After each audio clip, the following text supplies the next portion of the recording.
बिस्मिल्लाहिर्रहमानिर्रहीम। अस्सलाम वालेकुम नादरीन, आप यूट्यूब चैनल देख रहे हैं। मैं इमरान खान हूँ। नादरीन, एस्टेब्लिशमेंट बहुत बुरी तरह फंस गई है, ख़ास तौर पे खैबर पख्तूनख्वा में। इन्होंने उल्टे तजर्बे किए।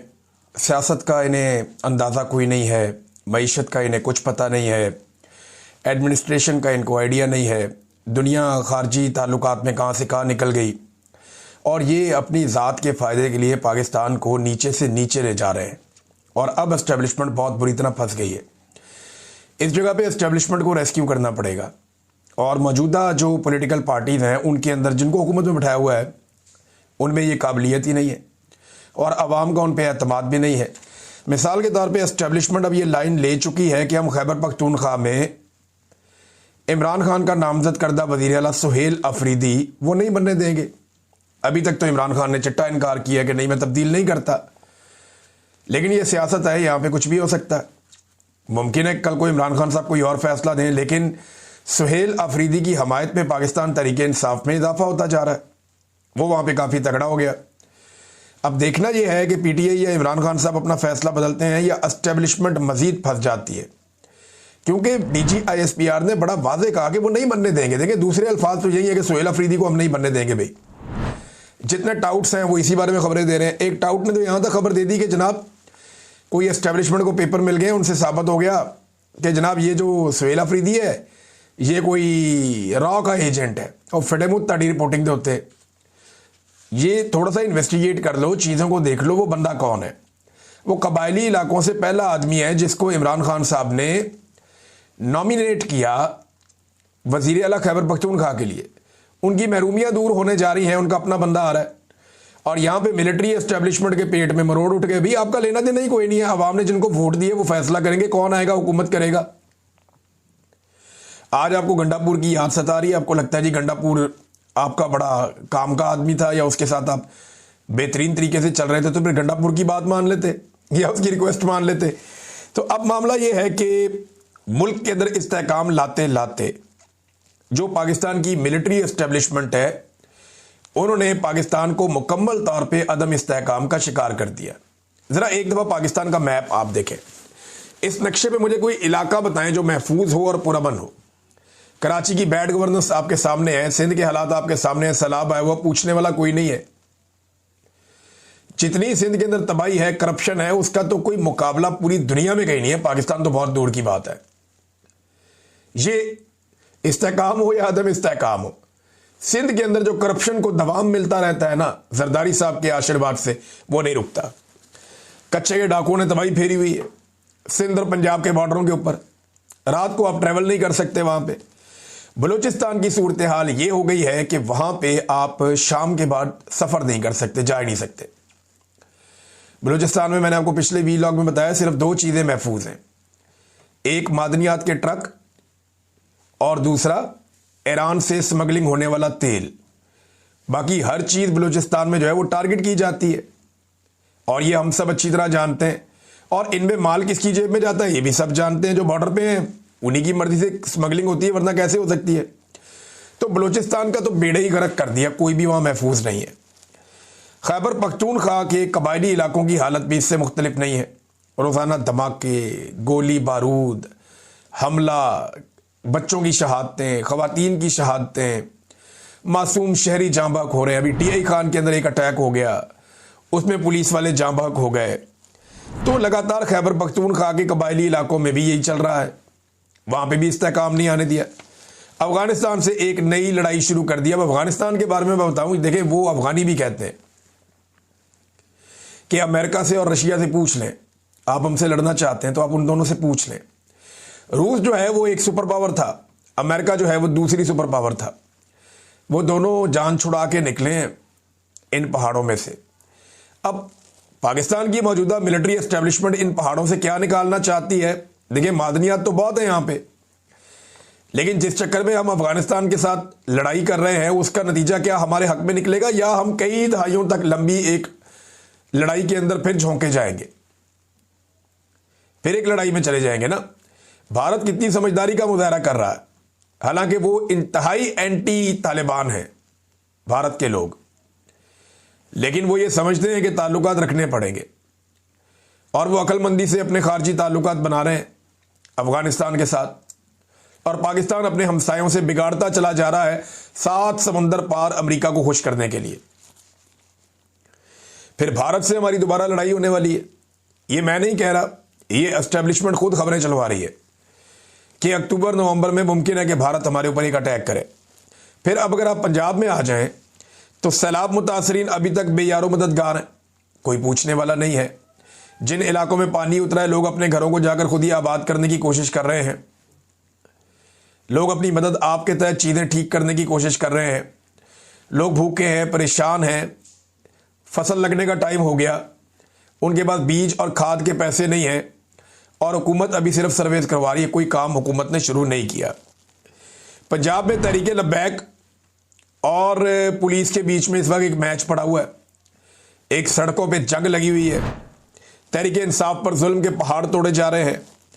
इस्लामाबाद जो है पाकिस्तान का दारुल हुकूमत, वो इस वक्त कंटेनरिस्तान बना हुआ है। पूरे इस्लामाबाद में कंटेनर ही कंटेनर आपको दिखाई देते हैं।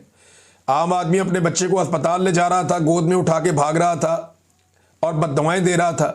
मोटरसाइकिल वाला था बेचारा अकेला, एक आम शहरी, उसको पुलिस वालों ने पकड़ के मारना शुरू कर दिया कि यहां से तुम गुजरे कैसे हो। भाई वो जा रहा है, उसको जाने दो, एक आदमी क्या कर लेगा।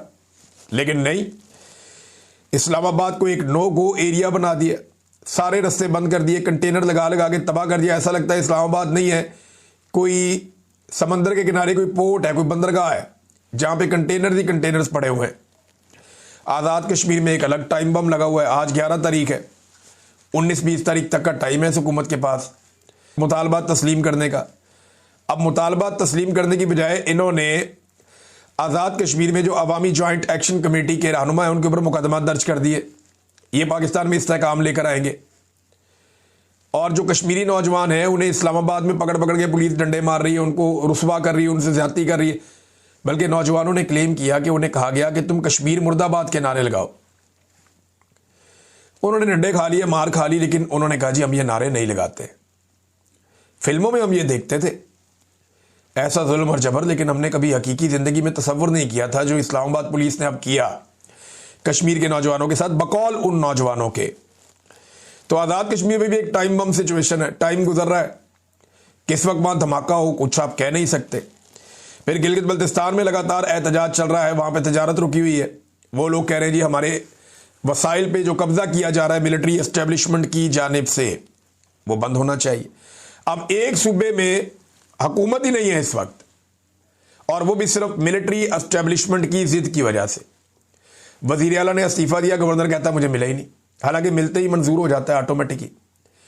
कानून ये कहता है कि जैसे ही वजीर आला का इस्तीफा मौसूल हो गया गवर्नर को, वो ऑटोमेटिकली एक्सेप्ट हो गए। ये मुझे सिद्दीक जान साहब ने बताया कि बड़ा सादा है ये। लेकिन अब मामला ये है कि एस्टेब्लिशमेंट की जिद है, इसको वजीर आला नहीं बनने देंगे। अवाम की जिद है, ये हमारा वजीर आला है, हमारे लीडर ने कहा हुआ है, तो एस्टेब्लिशमेंट अपने आप को बंद गली में ले गई। अब अगर ये इसको वजीर आला बनने देते हैं तो वो अवाम की ताकत से और अपने लीडर की विल से वजीर आला बनेगा, तो फिर तो वो एस्टेब्लिशमेंट की बात नहीं सुनेगा। उनमें कॉन्फिडेंस आ जाएगा कि हम एस्टेब्लिशमेंट की मर्जी के बगैर चीजें कर सकते हैं। और अगर एस्टेब्लिशमेंट नहीं बनने देती तो एस्टेब्लिशमेंट एक नई लड़ाई के लिए तैयार रहे। यहां पे खैबर पख्तूनख्वा में बड़ी चितरौल होगी पॉलिसी की, और वो इसलिए होगी कि लोग नहीं मानेंगे ये बात। मैं खैबर पख्तूनख्वा के चप्पे चप्पे में फिरा हूं। ये जब मैं बहुत मुश्किल हालात देख रहा था, भाग दौड़ में लगा हुआ था, कभी किसी पहाड़ पे, कभी किसी जगह पे, कभी कहीं में रहता था, लोगों से मुलाकातें भी होती थी बेशुमार, और बाज़ वक्त मैंने बड़ा अच्छा भी गुजारा खैबर पख्तूनख्वा में। तो गुज़िश्ता 1 साल, जब मैं इससे पहले मैं खैबर पख्तूनख्वा में रहा लगभग 1 साल तक, तो मैं लोगों से पूछता रहा, और मुझे 99% नहीं 100% लोग एक बात पे कायल थे, चाहे वो ANP के, चाहे फजलुर रहमान के, चाहे जमात इस्लामी के, चाहे PTI के। जितने ग्राउंड के ऊपर लोग हैं वो सारे के सारे नफरत करते हैं मिलिट्री ऑपरेशन से। वो सब कहते हैं जी मिलिट्री ऑपरेशन हम नहीं होने देंगे, मिलिट्री ऑपरेशन के वो खिलाफ है। कोई इमरान खान के खिलाफ है, कोई फजलुर रहमान के खिलाफ है, कोई ANP के खिलाफ है, कोई ML वली खान के खिलाफ है। वो मुखालफतें अपनी जगह पे, लेकिन मिलिट्री एस्टेब्लिशमेंट का जो मिलिट्री ऑपरेशन होता है सारे के सारे उसके खिलाफ थे। और उसका जो रीजन है ना सादा, वो ये है कि ये तमाम लोग ये समझते हैं कि ये जो मिलिट्री ऑपरेशन होता है, ये वफाक की एक माशी पॉलिसी होती है जिसमें वो पैसा वैसा बनाने के लिए हमारे इलाके में ऑपरेशन करवा देते हैं और इसके अंदर हमारा बहुत नुकसान हो जाता है।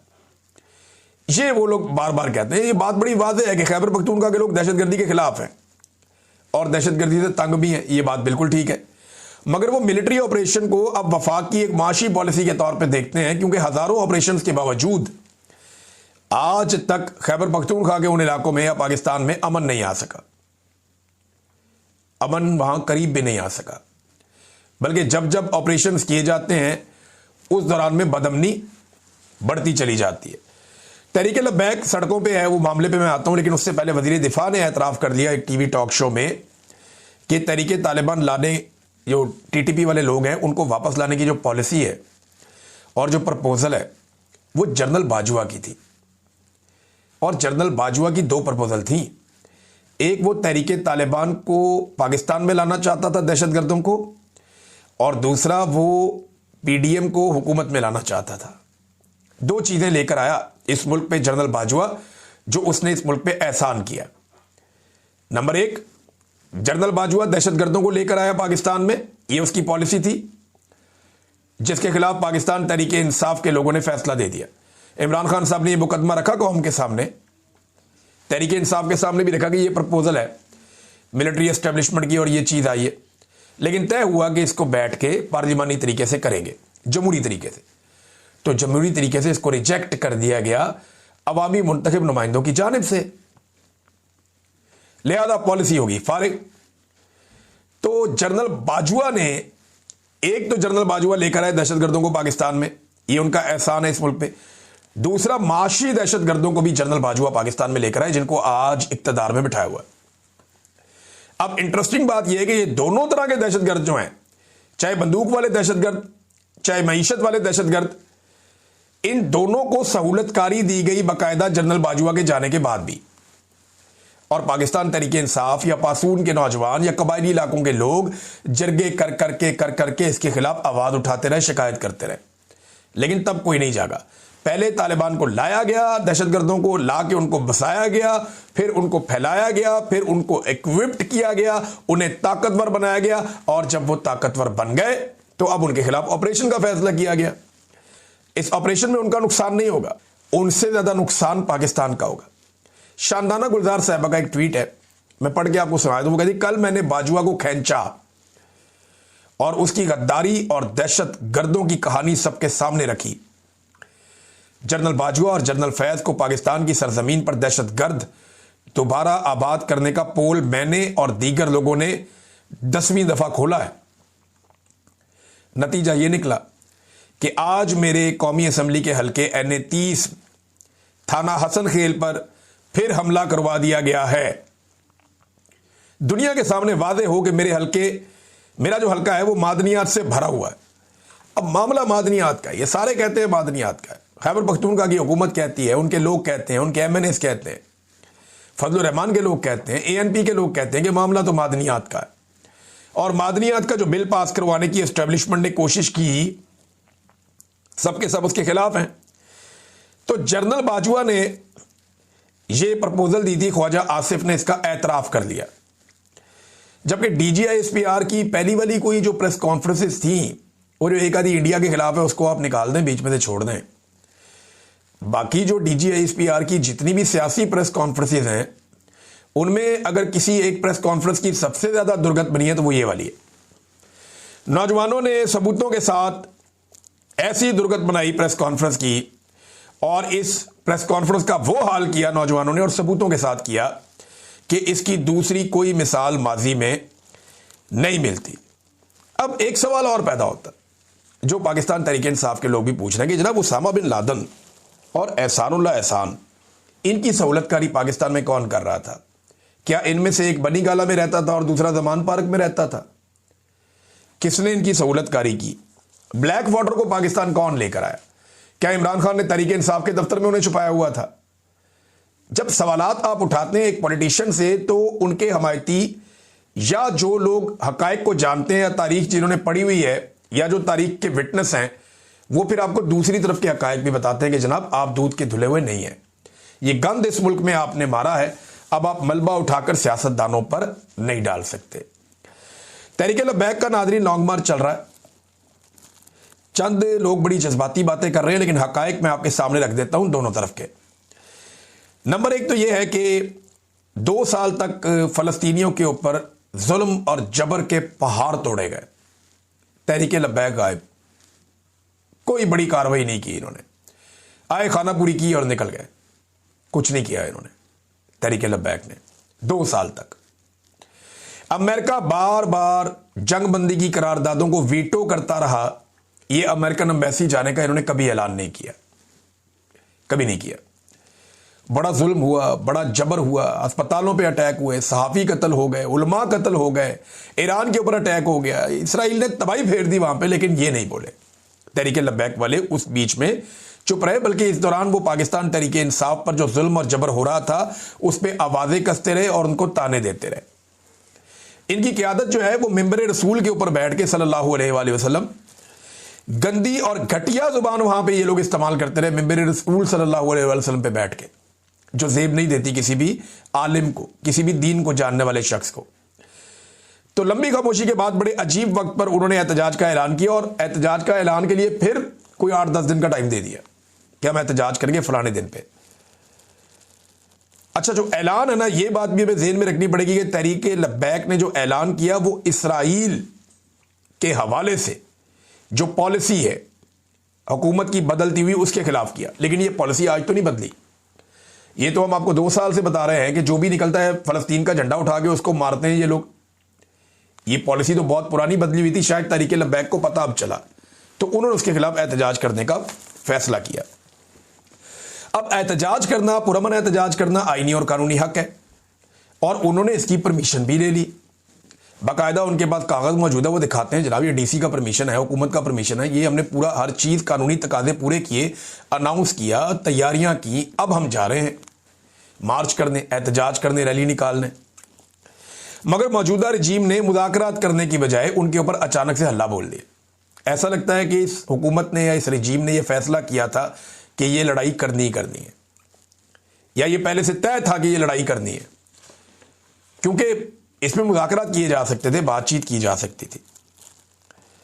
अच्छा, अब हुआ यह है कि तहरीक लब्बैक वाले भी आगे से मारते हैं, वो खाली मार नहीं खाते, तो पुलिस वाले भी बहुत सारे जख्मी हो गए। 11 अफराद अब तक तहरीक लब्बैक के मासूम और निहत्ते लोग शहीद हो गए और दर्जनों लोग जख्मी भी हो गए।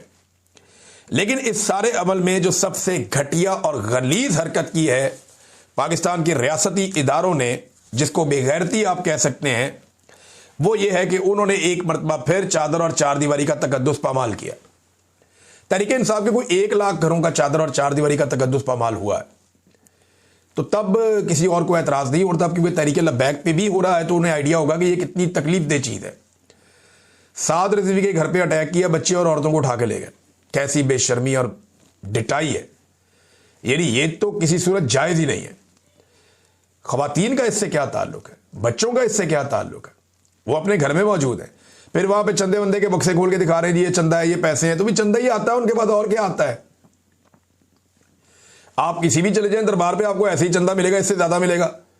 बाकी सारे मौलवी अगर आपके साथ चल रहे हैं तो उनका चंदा ठीक है, इनका चंदा गलत है, ये कैसे हो गया। चंदा ही मिलेगा ना आपको दरबार से, घर से, आपको और क्या मिलेगा, क्योंकि वो इसका हिस्सा है। जैसे बहुत सारे और लोग हैं, कभी जाके वो शुफ करने वाला जो है उसका चंदे वाला बक्सा खोलें, आपके कानों से धुआं निकलेगा, और बहुत सारे लोग भी हैं ऐसे। लेकिन जब ये रियासत सोच लेती है ना किसी को अब ये हमने करना है और इस तरह करना है, तो ये कर देते हैं।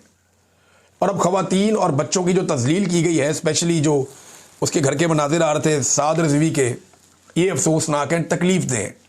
ये हरकतें जेब नहीं देती रियासत को, ये घटिया और गंदी हरकतें नहीं करनी चाहिए। बेशर्मी और ढिठाई पर मबनी ये कार्रवाई है जिसे फौरन कंडेम करना चाहिए और तमाम लोगों को करना चाहिए।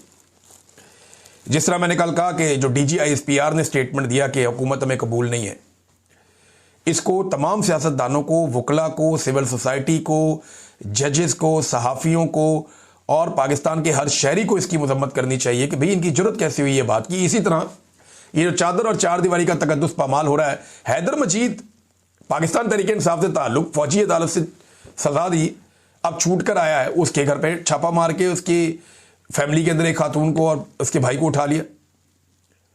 अब बताएं ना, वहां पे भी तो जुल्म हो रहा है। तो माए बहनें सबकी साझी होती हैं, इज्जत सबकी होती है। तो ये ज्यादती है जो रियासत कर रही है, और ये बड़ी डिटाई से कहते हैं। तलाल चौधरी आता है, वो कहता है जी कि मरियम का दरवाजा तोड़ा, उसे गिरफ्तार किया, उसकी वालदा बीमार थी, उसका मजाक उड़ाया। तो तीनों चीजों का मैं जरा क्लियर कर देता हूं। नंबर एक, दरवाजा तोड़ा था सेक्टर कमांडर वालों ने, जिनके आजकल आप जूते पॉलिश कर रहे हैं। अगर इतने एतराज है तो उनको पकड़ के सजा दें, नंबर एक। और वो सिंध में हुआ था, वहां पे पीपल्स पार्टी की हुकूमत थी और एस्टेब्लिशमेंट ने किया था। वहां पे जो सेक्टर कमांडर थे उन्होंने ये करवाया था। पीटीआई ने बल्कि आपको मौका दिया था कि असेंबली में खड़े होकर एहतजाज करो, आवाज उठाओ, ये गलत हुआ है। नंबर दो, आप कहते हैं गिरफ्तारी हुई मरियम नवाज की, तो और बेशुमार औरतों की हुई, लेकिन मरियम नवाज की गिरफ्तारी इज्जत के साथ हुई। ना उसे सड़कों पे घसीटा गया, ना जलील किया गया, ना चपेड़े मारी गई, ना धक्के मारे गए, बल्कि कानूनी प्रोसीजर फॉलो करके उसको दिखा के उसे गिरफ्तार किया गया कि ये मेरा नाम है, ये एफआईआर है। ये जरा सनम जावेद की तरह घसीट के गाड़ी में नहीं फेंक दिया, ना उसकी बहन की तरह घसीट के खींच के ले गए, ना बाकी खवातीन की तरह। नंबर तीन यह है कि इमरान खान ने या उसके किसी वजीर ने, मुशीर ने, या सोशल मीडिया का जो ऑफिशियल ओहदेदार है, किसी ने भी कभी भी मैंने नहीं देखा कि कुलसूम नवाज की बीमारी का मजाक उड़ाया, नहीं देखा मैंने। बल्कि इनमें बेशतर लोग ऐसे हैं जिन्होंने उनकी बीमारी में उनके लिए दुआ की है। लाश का मजाक अगर किसी ने उड़ाया इस मुल्क में, किसी सीनियर सियासतदान ने, तो वो मरियम नवाज है, जिसने लाश का मजाक उड़ाया, अरशद शरीफ की लाश का। एयरपोर्ट पे पड़ी है, इस औरत ने मजाक उड़ाया था। यह किरदार आपका है तलाल साहब। और इसके अलावा ख्वाजा आसिफ ने और दीगर आपके बहुत सारे वुज़रा ने इमरान खान को जब गोलियां लगी और वो चल नहीं पा रहा था, तो आप लोगों ने उसका मजाक उड़ाया। ये हरकतें घटिया आप लोग करते हैं, पाकिस्तानी ये हरकतें नहीं करते। आप लोग पाकिस्तानियों पे मुसल्लत किए गए हैं, आपकी गंदी ज़हनियत है, आप लोग ये गंदे काम करते हैं और गंदी हरकतें करते हैं और इल्ज़ाम लगाते हैं दूसरों पे। अब तक के लिए इतना ही। अपना ख्याल रखिएगा, अपने इस चैनल का भी। अल्लाह हाफिज़।